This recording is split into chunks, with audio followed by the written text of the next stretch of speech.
Welcome to Shukla D point. आप सभी का स्वागत है आपके अपने YouTube channel Shukla D point में। मैं शिवम शुक्ला आप सभी दोस्तों का हार्दिक स्वागत करता हूं। दोस्तों, आज की वीडियो में हम बात करेंगे BA part 2 examination 2020 geography paper 1 यानी इकोनॉमिक जियोग्राफी या इकोनॉमिकल जियोग्राफी।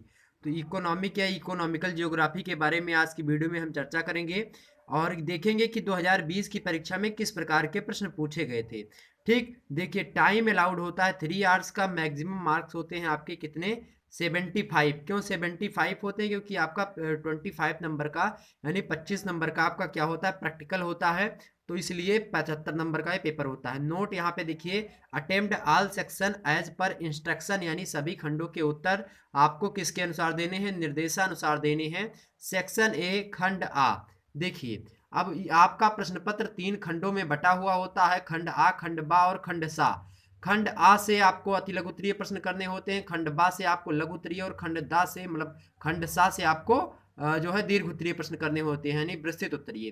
तो देखिए खंड आ में भी नोट लिखा रहेगा, इन नोट को आप जरूर पढ़ेंगे।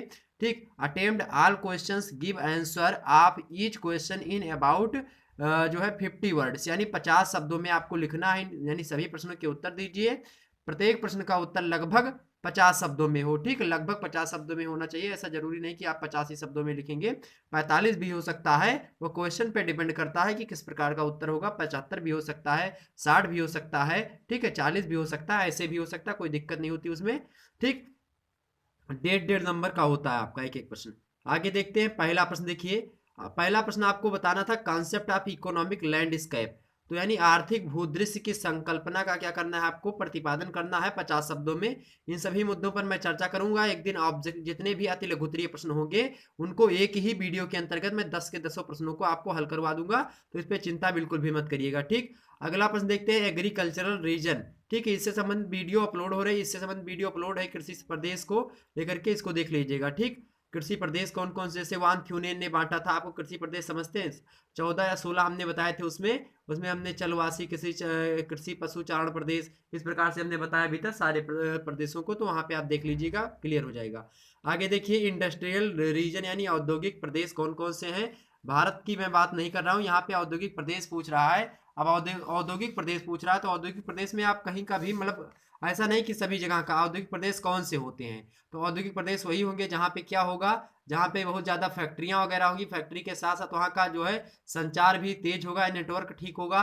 ठीक है, उसके बाद में रोड वगैरह जाती होगी, बाजार होगी पास में। ठीक है, श्रम शक्ति अच्छी मिलती होगी, पूंजी उस मार्केट में होगी, तब वहाँ पे सारी चीज़ें होंगी। अगला देखते हैं संसाधन। इससे संबंधित वीडियो हमने बना रखा है, चाहे जो भी प्रश्न पूछा जाए, दीर्घ उत्तरीय लघु उत्तरीय कुछ भी पूछा आता है, संसाधन से रिलेटेड आप कर सकते हैं, रिसोर्स। अगला प्रश्न देखते हैं टाइप ऑफ कोल यानी कोयले के प्रकार। अब कोयले पे अभी हमने वीडियो नहीं बनाई है, जल्दी बना देंगे। ठीक, तो टाइप ऑफ कोल पर वीडियो जल्दी बन जाएगी आपके सामने। अगला प्रश्न देखते हैं राइस बाउल ऑफ एशिया यानी एशिया का चावल पात्र। एशिया का चावल पात्र किसे कहा जाता है और क्यों कहा जाता है, इस पर भी वीडियो मैं बनाऊंगा जल्दी आप लोगों के समक्ष। ये 10 के 10 प्रश्नों को मैं हल करवा दूंगा। ठीक है, अगला देखते हैं नेम ऑफ 5 नेचुरल रिसोर्सेज यानी 5 प्राकृतिक संसाधनों के नाम लिखिए। कौन नहीं जानता यार 5 प्राकृतिक संसाधन?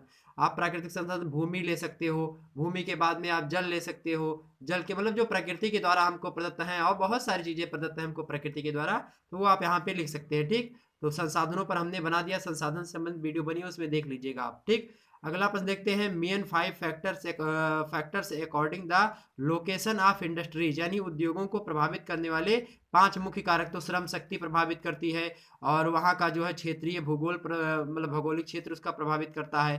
ठीक, और जो है वहाँ का संचार व्यवस्था, वहाँ श्रम व्यवस्था कैसी है, ठीक है, वहाँ पर बाजार कैसा है, ये सारी चीजें इसको प्रभावित करती हैं, इसको उद्योगों को। ठीक, तो वही बताना था आपको। आगे देखते हैं टाइप्स ऑफ आयरन और यानी लौह अयस्क के प्रकार आपको बताने हैं।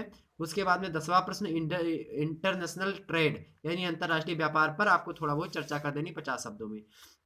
आगे बढ़ते हैं सेक्शन बी और खंड बा। तो देखते हैं कि सेक्शन सी या खंड बा यानी इसका मतलब होता है ऑब्लिक का चिन्ह है, या तो मतलब सेक्शन सी इंग्लिश में है, खंड बा हिंदी में। Note attempt any 5 questions give answer of each question in about 200 words. किन्हीं 5 प्रश्नों के उत्तर दीजिए, प्रत्येक प्रश्न का उत्तर लगभग 200 शब्दों में होना चाहिए।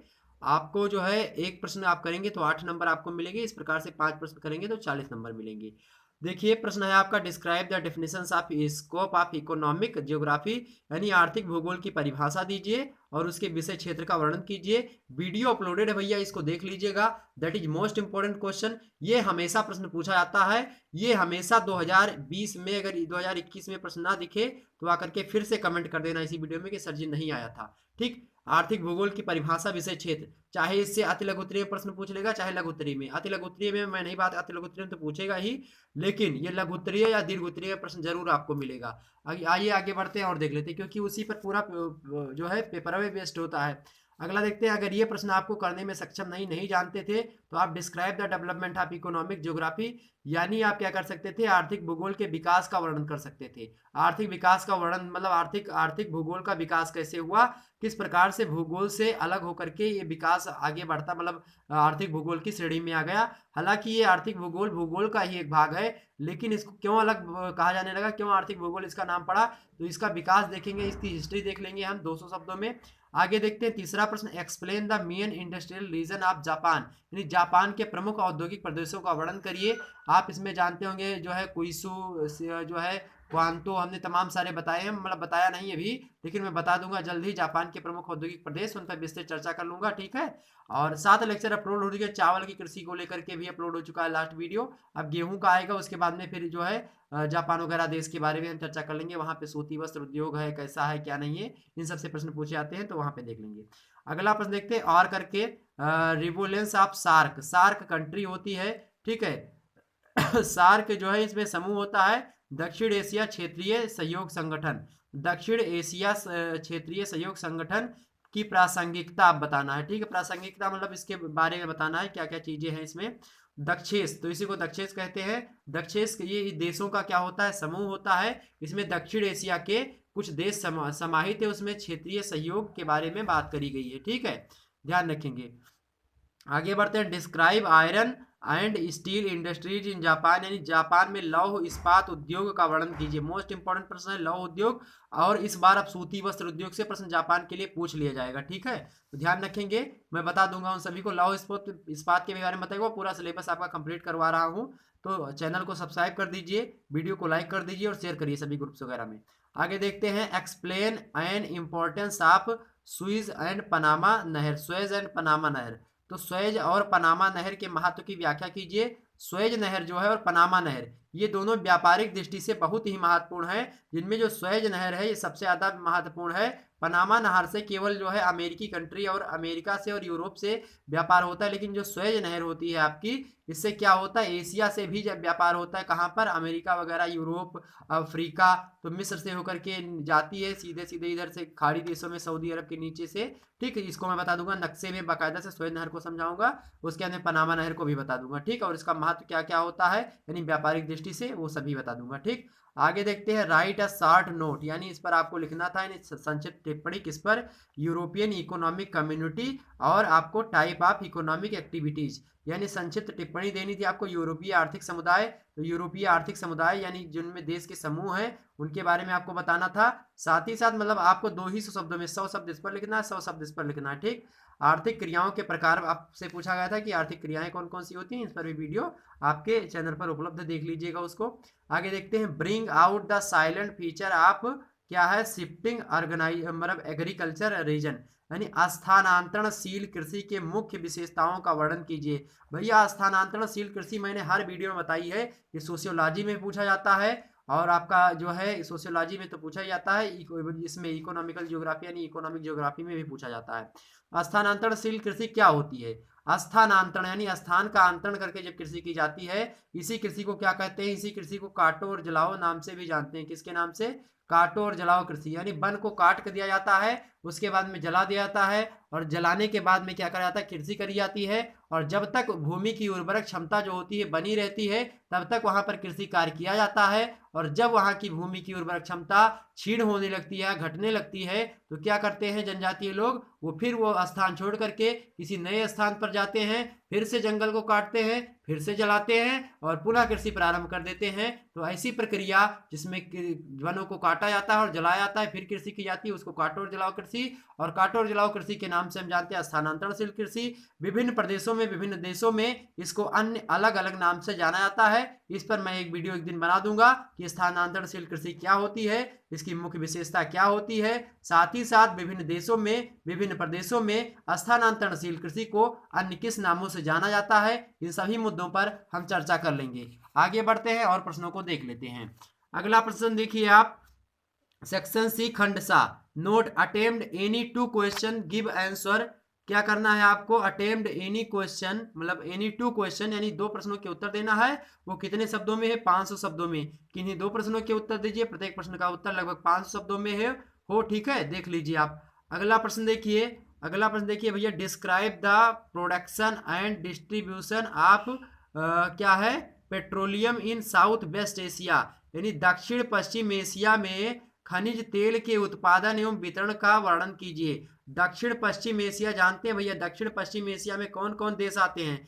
दक्षिण पश्चिम एशिया के अंतर्गत आपके जो ये कंट्रीज हैं, गल्फ कंट्री, खाड़ी वगैरह जो कंट्रीज हैं, यही होती हैं दक्षिण पश्चिम कंट्री, ठीक है, जिनमें आपका क्या आता है, Saudi Arab, Yemen, Oman, Qatar, Bahrain, Kuwait, Iraq, Iran, ठीक, ये सारे कंट्रीज आती हैं, ध्यान रखेंगे। तो इनके बारे में हमको यहाँ पे जो खनिज तेल यानी पेट्रोलियम जो होता है वो कैसे उत्पादित होता है, यानी उत्पादन उसका कितना होता है, वितरण यानी कहाँ कहाँ पर पाया जाता है, किस प्रकार से उसको इधर उधर भेजा जाता है, इस पर चर्चा करनी है। अगला देखते हैं, explain the main locational factors of industries, यानी उद्योगों के स्थानीयकरण के प्रमुख कारकों का वर्णन कीजिए। उद्योग क्या होता है, फैक्ट्री वगैरह जहाँ पे होती है उसी को उद्योग कहा जाता है।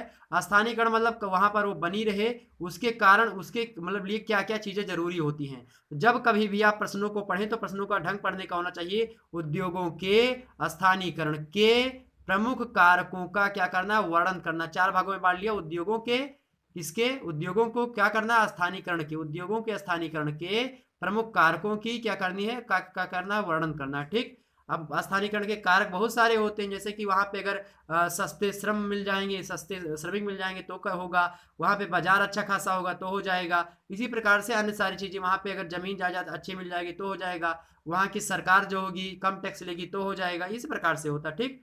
आगे देखते हैं, अगला प्रश्न है, विश्व में लौह अयस्क के उत्पादन एवं वितरण का वर्णन कीजिए। तो ये भी देखेंगे, विश्व के लौह उत्पादन में वर्णन में, इसी में जापान का भी पूछ लिया गया था।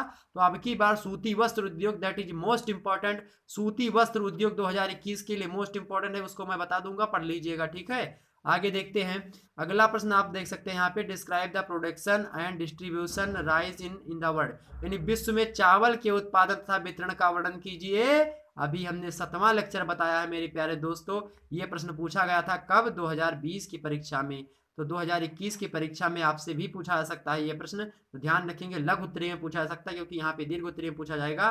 चावल उत्पादन से संबंधित प्रश्न पूछा गया, हमने इस पर वीडियो बना रखी, इसको देख लीजिएगा, ठीक है। और साथ ही साथ तो ये देखिए, यहाँ से सारे प्रश्न हो गए आपके। तो फिर अब जो है इसी प्रकार से वीडियो के साथ मैं इन सभी प्रश्नों को करवाता रहूंगा, और आपका पूरा सिलेबस इसी प्रकार से इकोनॉमिक ज्योग्राफी का कंप्लीट होगा। तो मिलेंगे हम अगले वीडियो में, तब तक के लिए जय हिंद, जय भारत।